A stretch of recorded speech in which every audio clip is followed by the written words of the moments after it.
Good morning student. Last class में हमने बेटा इंटीग्रेशन स्टार्ट कर लिया था और उसके कुछ फॉर्मूले भी हमने सीख लिए थे और इंटीग्रेशन का जो कॉन्सेप्ट था उसके बारे में हमने डिस्कस कर लिया था।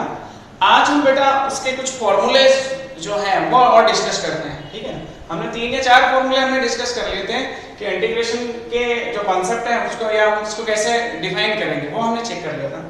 आप देखो नेक्स्ट फॉर्मूला जो है वो मैंने लिखा कि सपोज दो फंक्शन मल्टीप्लाई में है, दो फंक्शन मल्टीप्लाई में हो और उनका इंटीग्रेशन करना हो। जैसे मैंने लिखा y is a function of f of x and g of x। ठीक है ना, f of x and g of x दो फंक्शन मल्टीप्लाई में है बेटा, और फिर कई बार आपको इंटीग्रेशन करना पड़ेगा और दोनों फंक्शन जो है वो अलग-अलग है।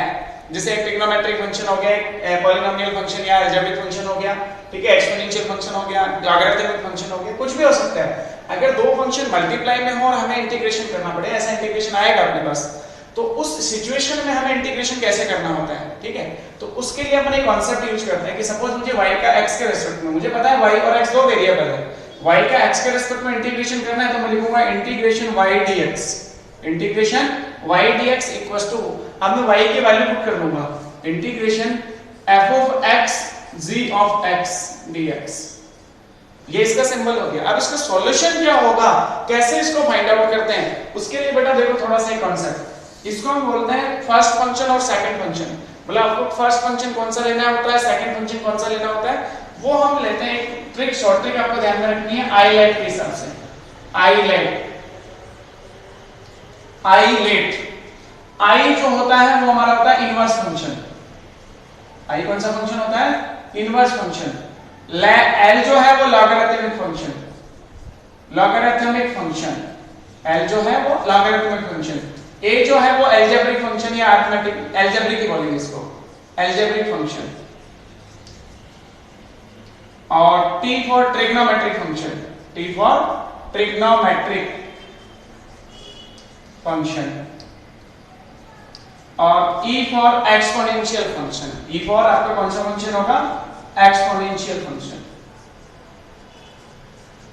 ठीक है, इसके हम क्वेश्चन भी डिस्कस करेंगे। आपको क्या करना है, इसमें ऐसे चलना है, ऑर्डर आपका ऊपर से नीचे की तरफ होगा। आप जैसे सपोज दो फंक्शन कोई से भी मान लो, आप एक इनवर्स फंक्शन है और एक ट्रिग्नोमेट्रिक फंक्शन है, तो पहले इनवर्स फंक्शन आया उसके बाद ट्रिग्नोमेट्रिक फंक्शन आया। ऊपर से नीचे की तरफ अपन चलते हैं तो पहले अपना इनवर्स फंक्शन आ रहा है उसके बाद ट्रिग्नोमेट्रिक फंक्शन आ रहा है। तो हमारा first function f of x की वैल्यू जो है वो हमारा फर्स्ट फंक्शन ये होगा और सेकंड फंक्शन ट्रिग्नोमेट्रिक फंक्शन होगा। तो जैसे मेरा फर्स्ट फंक्शन जो है ना उसको मैं इनवर्स फंक्शन को फर्स्ट फंक्शन रखूंगा और सेकंड फंक्शन इसको रखूंगा। और एग्जांपल से सपोज लॉगरिथमिक और एक्सपोनेंशियल आ गया तो लॉगरिथमिक फर्स्ट होगा और ये सेकंड फंक्शन होगा। मतलब f of x हमारा फर्स्ट फंक्शन है, g of x हमारा सेकंड फंक्शन है। अब इसका फॉर्मूला सुनो, देखो इसका जो सॉल्यूशन होता है वो लिखा जाता है, फर्स्ट फंक्शन को एज इट इज लिखा जाता है, as it is. Second function जो होता है ना उसका इंटीग्रेशन करते हैं, फॉलो g of x का क्या करना होता है, इंटीग्रेशन, फिर बीच में माइनस साइन। जो फर्स्ट फंक्शन है उसको हम आईलेट के हिसाब से फर्स्ट सेकंड पता कर लेंगे, फर्स्ट फंक्शन कौन सा होगा, सेकंड फंक्शन कौन सा होगा। उसके बाद first function as it is, second function का इंटीग्रेशन, फिर बीच में माइनस सिंबल, फिर इंटीग्रेशन, फर्स्ट फंक्शन का differentiation, differentiation of first function. जैसे मैंने f of x का डिफरेंशिएशन कर दिया, dy dx f of x, फिर इंटीग्रेशन ऑफ सेकंड फंक्शन, एक बार और सेकंड फंक्शन का इंटीग्रेशन करना होता है और फिर इससे जो भी आंसर आया उसका इंटीग्रेशन। ये वाला सिंबल जो लगा हुआ है ध्यान से देखो, फार्मूला वापस चेक करो। हमारे पास दो फंक्शन मल्टीप्लाई में f of x and g of x, मुझे इसका इंटीग्रेशन करना है। दो फंक्शन मल्टीप्लाई में तो मुझे सबसे पहले चेक करना होगा कि फंक्शन कौन से है। अपन ने जो 5 टाइप के फंक्शंस किए थे ना बेटा लास्ट क्लास में, उनमें सबसे पहले हमें ये चेक करना होता है कि हमारा जो फंक्शन है वो किस टाइप का फंक्शन है। अब आपने कोई भी फंक्शन एग्जांपल ले लीजिए, जैसे मैंने बोला example y e to the power x sin x।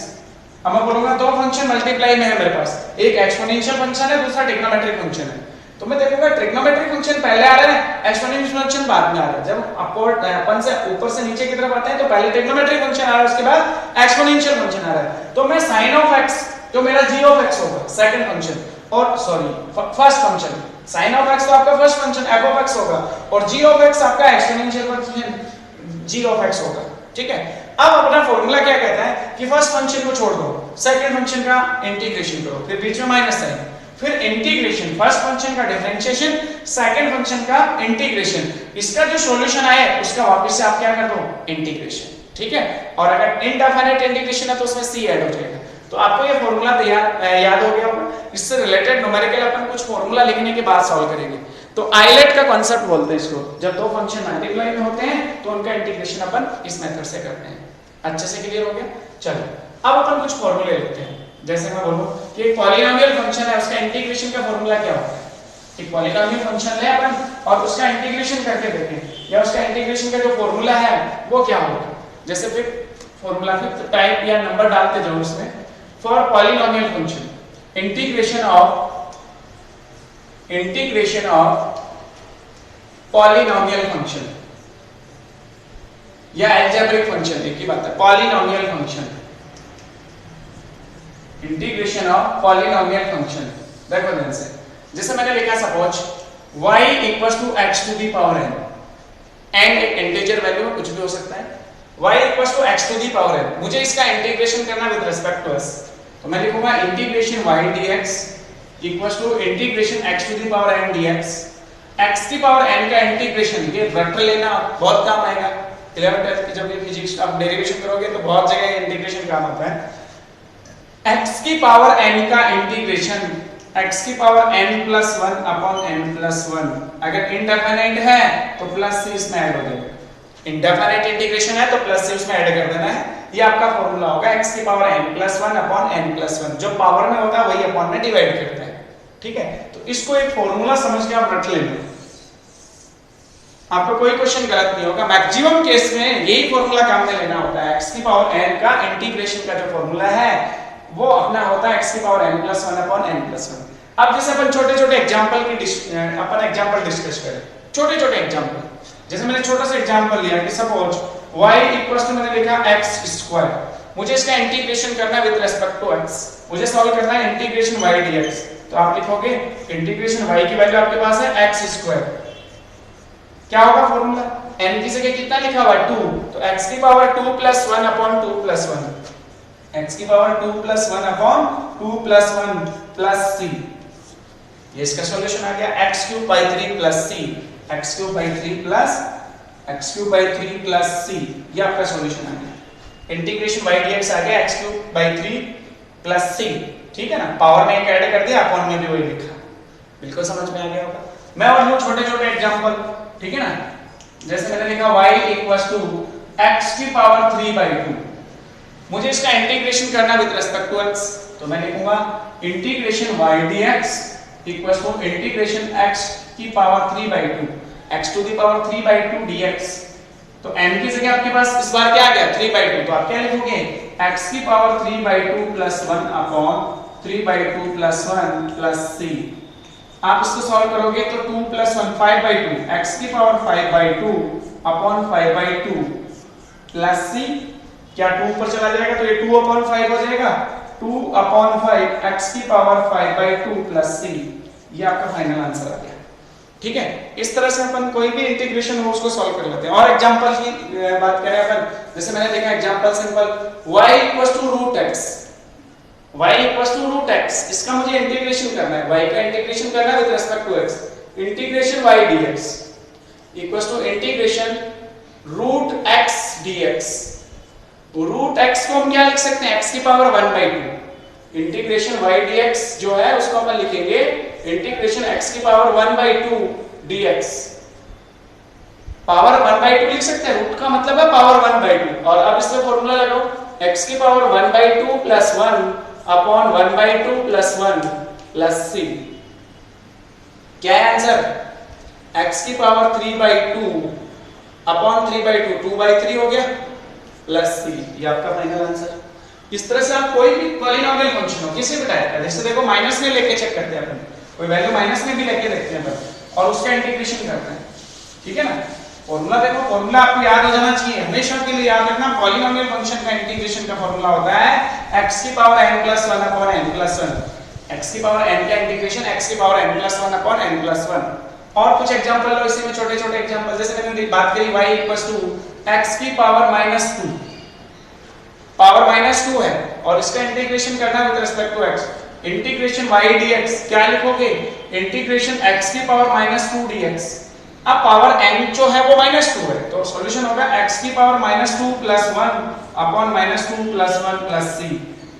क्या है आंसर? x की पावर -2 + 1, x की पावर -1 अपॉन -1 + c। क्या लिख सकता हूं इसको? x की पावर -1 को क्या लिखूंगा 1/x, और ये पावर जो नीचे अपॉन में माइनस है वो ऐसे कैसे, तो 1 माइनस का 1/x + c, ये इसका आंसर आ गया। इसके पावर -2 का इंटीग्रेशन आपको समझ आ गया। इस तरह से आपको सॉल्व करना है। n की जगह -2 है तो n + 1 अपॉन n + 1 करना है, आंसर आ जाता है। देखो ये तो अपन ने सिंपल क्वेश्चन किए जिनमें अपने को केवल x की टर्म में आंसर गिवन है, मतलब क्वेश्चन गिवन था। अब जैसे कई बार क्वेश्चन ऐसे गिवन होता है y = मैंने लिखा 5x की पावर 3, उसके साथ कोई कांस्टेंट भी मल्टीप्लाई है, और अब आपसे पूछा है इंटीग्रेशन y dx। अब आपसे पूछा है इंटीग्रेशन y dx, तो इंटीग्रेशन 5x³ dx।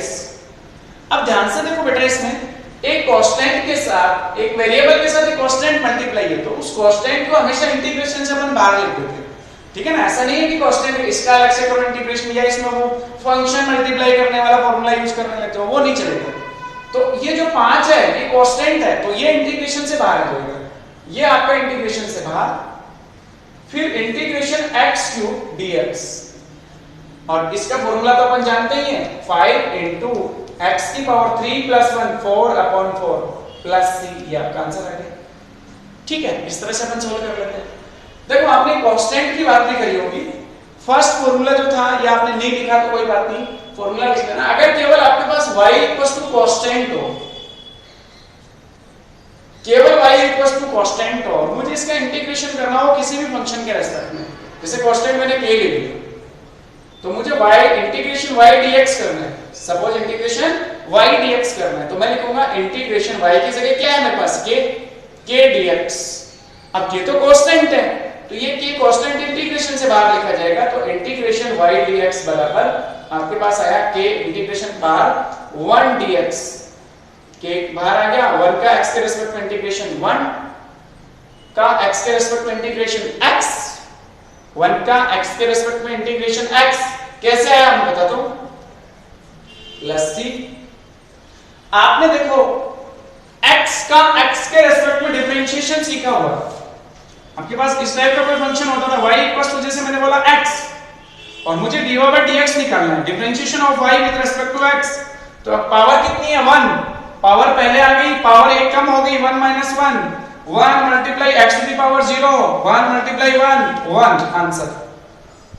इसका मतलब जब x का आपने डिफरेंशिएशन किया with respect to y, y = x का x के रिस्पेक्ट में डिफरेंशिएशन किया तो आंसर आया 1। अगर मैं 1 का इंटीग्रेशन करूंगा तो क्या आना चाहिए x, बिल्कुल सकते हैं, बिल्कुल सही बात है। अगर मैं 1 का x के रिस्पेक्ट में इंटीग्रेशन करूंगा तो x आएगा, 1 का t के रिस्पेक्ट में इंटीग्रेशन करूंगा तो t आएगा, 1 का z के रिस्पेक्ट में इंटीग्रेशन करूंगा तो z आएगा।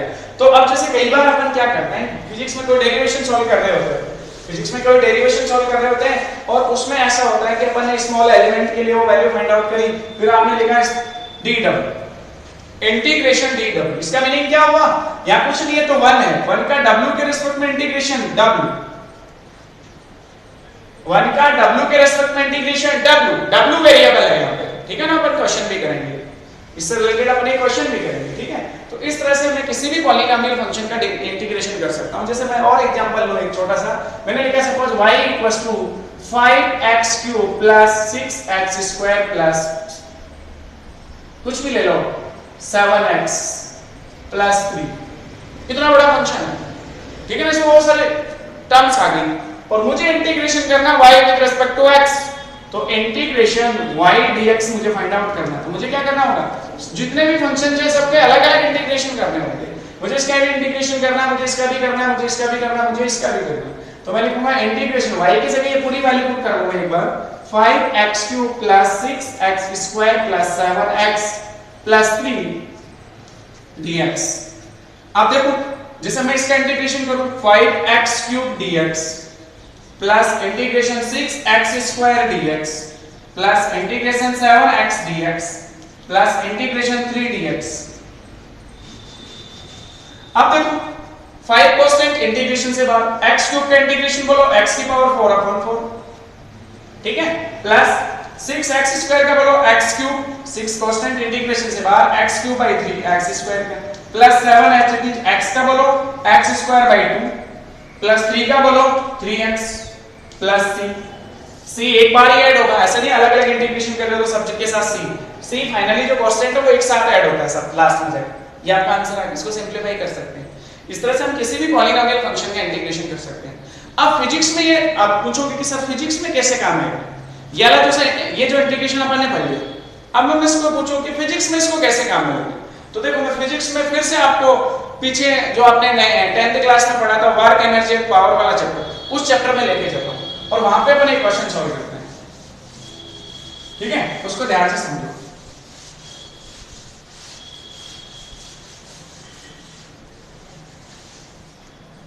एक क्वेश्चन लिखता हूं मैं, आपको सॉल्व करवाता हूं क्वेश्चन, बहुत इजी है। एक ब्लॉक है, ठीक है, जिसका मास कुछ है, इस पे आपने फोर्स लगाया, suppose F equal to force लिखा हुआ 6x प्लस 2 न्यूटन, मतलब फोर्स वेरिएबल है। फोर्स कैसा है, वेरिएबल, ये F की वैल्यू x पे डिपेंड करेगी। फोर्स की वैल्यू गिवन है, दोबारा से देखो, थोड़ा सा बड़ा लिख देता हूं। ये m मास का ऑब्जेक्ट था, उस पे आपने फोर्स लगाया F, जिसकी वैल्यू थी 6x प्लस 2 न्यूटन। इसका मतलब ये जो फोर्स है वो किस पे डिपेंड कर रहा है, value of x, value of x, f की वैल्यू x पे डिपेंड कर रही है। तो जब मैं x को इंक्रीज करूंगा तो फोर्स इंक्रीज होगा, जब मैं x को डिक्रीज करूंगा तो f डिक्रीज होगा।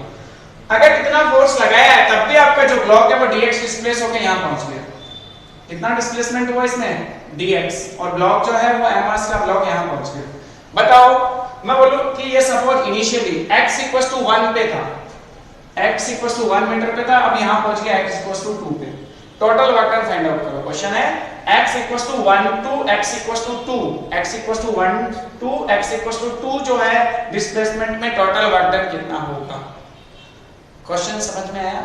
ये देखो, अगर मैं बात करूं कि स्मॉल डिस्प्लेसमेंट में जो वर्क डन होता है फॉर स्मॉल, ये आपका 10th क्लास में पढ़ा हुआ इसलिए करवा रहा हूं, बाकी फिजिक्स नहीं पढ़ा रहा मैं। For small displacement, for small displacement total work, sorry, for small displacement work done, आप लिखोगे dw equals to force F into displacement dx, force into displacement, ऐसा ही लिखोगे। ये तो स्मॉल के लिए हुआ। अगर मान लो मैं उसको 1 से 2 में डिस्प्लेस करूं, 1 से x 1 to x 2 डिस्प्लेसमेंट करूं, तो मुझे पता चल गया एक फिक्स रेंज में इसको डिस्प्लेस करना है, तो टोटल डिस्प्लेसमेंट कैलकुलेट करना है।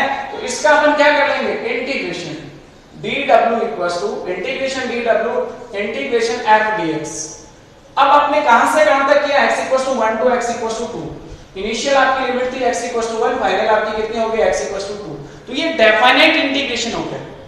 अब यहां पे देखो 1 कुछ भी नहीं है तो 1 कंसीडर करूंगा, 1 का w के रेस्पेक्ट में इंटीग्रेशन w, पक्का सही लिखा है, इक्वल्स टू, इसमें देखो f की वैल्यू पुट कर देंगे, x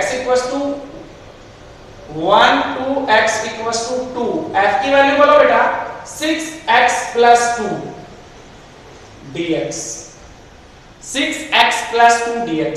अब देखो 6x का अलग से इंटीग्रेशन हो जाएगा और 2 का इंटीग्रेशन अलग हो जाएगा, तो w equals to integration x equals to 1 to x equals to 2 6x dx plus फिर 2 के लिए लिखेंगे integration x equals to 1 to x equals to 2 dx। और अब ध्यान से देखो, जब आप इसमें इंटीग्रेशन करोगे तो 6 तो कांस्टेंट, इंटीग्रेशन से बाद x का x के रिस्पेक्ट में integration x square by 2, x का x के रिस्पेक्ट में इंटीग्रेशन क्या होगा, x स्क्वायर बाई 2।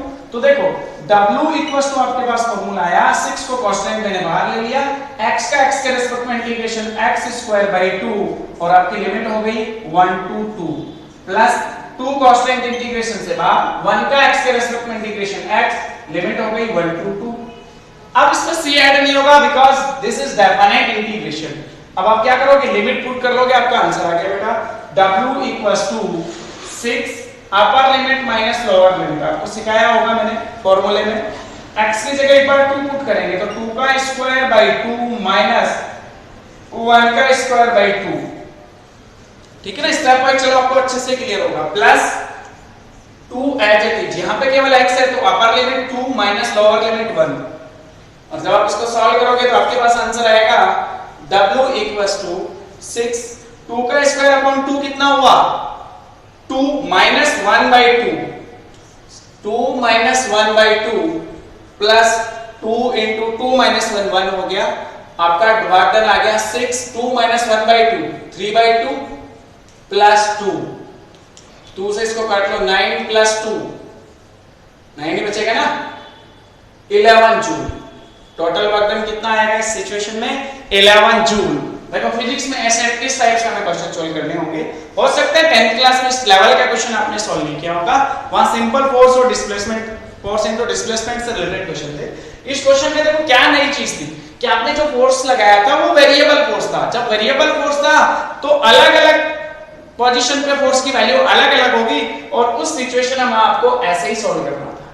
आप पहले स्मॉल डिस्प्लेसमेंट का वर्क डन कैलकुलेट कर लो, फिर टोटल जैसे x 1 टू डिस्प्लेस के लिए अपन को कैलकुलेट करना हो तो फिर अपन इस तरह से इंटीग्रेशन करके कोई भी क्वेश्चन सॉल्व कर सकते हैं, ठीक है। तो बेटा आपको ये ध्यान रखना है, अपने पॉलिनोमियल जो फंक्शंस होते हैं उनके इंटीग्रेशन बहुत इंपॉर्टेंट होते हैं, वो अपने एग्जाम में भी आएंगे। मतलब जो क्वेश्चंस पूछते हैं, जो छोटे-छोटे क्वेश्चन डेरिवेशन होते हैं उनमें सब में ये यूज होते हैं, ठीक है। अब देखो मैं आपसे बात करूं, जैसे पॉलिनोमियल फंक्शन तो आपने अच्छे से कर लिया, अब हम बात करें ट्रिग्नोमेट्रिक फंक्शंस की। जैसे कुछ ट्रिग्नोमेट्रिक फंक्शन है उनके अपन इंटीग्रेशन के फॉर्मूले लिख लेते हैं, ठीक है ना। नेक्स्ट जो है इंटीग्रेशन ऑफ ट्रिग्नोमेट्रिक फंक्शन। मैं सारे ट्रिग्नोमेट्रिक फंक्शंस के फॉर्मूले तो नहीं लिख पाऊंगा क्योंकि वो फॉर्मूले तो अपने है ही नहीं। साइन कोस का तो कम से कम कर लेंगे। यहां पर अपन एक काम करें, जितने भी अपन ने ट्रिग्नोमेट्रिक फंक्शंस के डिफरेंशिएशन किए थे उसके जो आंसर आए थे उनके इंटीग्रेशन करो, वही फंक्शन आएंगे, ठीक है। तो integration of trigonometric function, trigonometric functions. जैसे देखो सबसे पहले अपन बात करें, मैंने लिखा y equals to sin x, केवल इतना लिखा y equals to sin x। मुझे y का x के रिस्पेक्ट में इंटीग्रेशन करना है, मैं लिखूंगा integration y dx equals to integration sin x dx। अब ध्यान से देखो, sin x का जो इंटीग्रेशन होता है वो माइनस cos x होता है प्लस c। मैंने फॉर्मूला लिख दिया, आपने याद कर लिया। अब आपको ये चेक करना है कि वास्तव में सही है गलत। आप इसका डिफरेंशिएशन करो, minus cos x plus c का डिफरेंशिएशन करो। अगर आपका आंसर sin x आता है तो करेक्ट है। तो इसको चेक करने के लिए आपको लिखना नहीं है, फॉर्मूले में केवल यही लिखना है। क्रॉस चेक करने के लिए आपको साइड में ये जो फंक्शन आया minus cos x plus c, इसका मुझे क्या करना है, differentiation with respect to x। जब मैं इसका x के रिस्पेक्ट में डिफरेंशिएशन करूंगा तो cos x का डिफरेंशिएशन मैं जानता हूं माइनस sin x होता है, माइनस ऑलरेडी है तो क्या आ गया sin x। cosec का डिफरेंशिएशन 0 होता है तो आंसर sin x ही आया। इसका मतलब अपना फॉर्मूला सही है। sin x का इंटीग्रेशन का फॉर्मूला माइनस cos x, याद रखना है, रटना है इसको, कुछ भी नहीं करना, आपको क्या करना है, रटना है। दूसरा फॉर्मूला मैंने लिखा y equals to cos x। अब आपको cos x का इंटीग्रेशन सीखना है तो आप लिखोगे cos x का इंटीग्रेशन sin x प्लस में ऐड, सीख तो इंडेफिनिट इंटीग्रेशन में अपन ऐड करते हैं, बाकी आपको ध्यान रखना है कि cos x का इंटीग्रेशन क्या होता है sin x। वैसे cos x का डिफरेंशिएशन माइनस sin x होता था, याद रखना इस चीज को, ठीक है। उससे जस्ट ऑपोजिट है। अब देखो tan x का इंटीग्रेशन का फॉर्मूला अपने काम में नहीं आएगा। मैं आपसे बोलूं कि सपोज tan x का डिफरेंशिएशन आपने sec स्क्वायर x लिखा था, तो मैं बोलूं कि बताओ sec स्क्वायर, तीसरा फॉर्मूला अपना हो सकता है sec square x dx। sec square x का अगर अपन इंटीग्रेशन करेंगे तो इसका आंसर आएगा tan x plus c।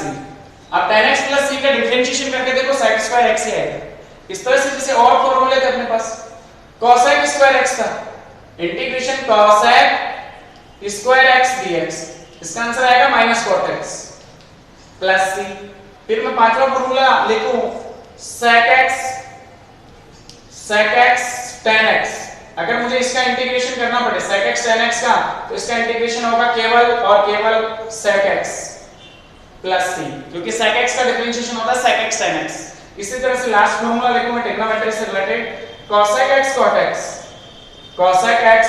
x का अगर मुझे इंटीग्रेशन करना पड़े विद रिस्पेक्ट टू x, इसका फॉर्मूला होगा minus cot x sorry minus cosec x plus c. इस तरह से अपन ये जो डिफरेंशिएशन जिन फंक्शंस के किए थे उससे जो आंसर आए थे उनके इंटीग्रेशन लिखे होंगे। sec square x tan x का डिफरेंशिएशन था तो sec स्क्वायर x का इंटीग्रेशन cot tan x आ गया। cosec स्क्वायर x जो है वो माइनस cot x का है, मैं बोलूं minus cosec square x cot x का डिफरेंशिएशन था तो मैंने माइनस सीधा लगा दी, बात एक ही है। इस तरह से अपन बाकी दो फॉर्मूले में लिख लेते हैं। तो ये आज हमने सीख लिया ट्रिग्नोमेट्रिक फंक्शंस के इंटीग्रेशन, ठीक है। इसमें आपको इतना ध्यान रखना, केवल sin cos का ज्यादा ध्यान रखना है, sin और cos का ज्यादा ध्यान रखना है। अब ऐसे हम बात करें एक्सपोनेंशियल फंक्शन, इसकी बात करें बेटा एक्सपोनेंशियल फंक्शन। एक्सपोनेंशियल फंक्शन जो होता है, एक्सपोनेंशियल फंक्शन जो होते हैं उसके इंटीग्रेशन करना पड़ेगा। जैसे मैंने लिखा y = e to the power x, e to the power x का differentiation e to the power x का इंटीग्रेशन भी यही होता है, इंटीग्रेशन y dx, ठीक है ना। इससे रिलेटेड क्वेश्चन अगली क्लास में करेंगे अपन, e to the power x dx, तो इसका solution e to the power x ही आएगा प्लस c और ऐड हो जाएगा। e to the power x का integration e to the power x ही आएगा। एक और करना है, जैसे log x का डिफरेंशिएशन आपने पढ़ा था 1/x, एक फार्मूला और ध्यान में रखना है।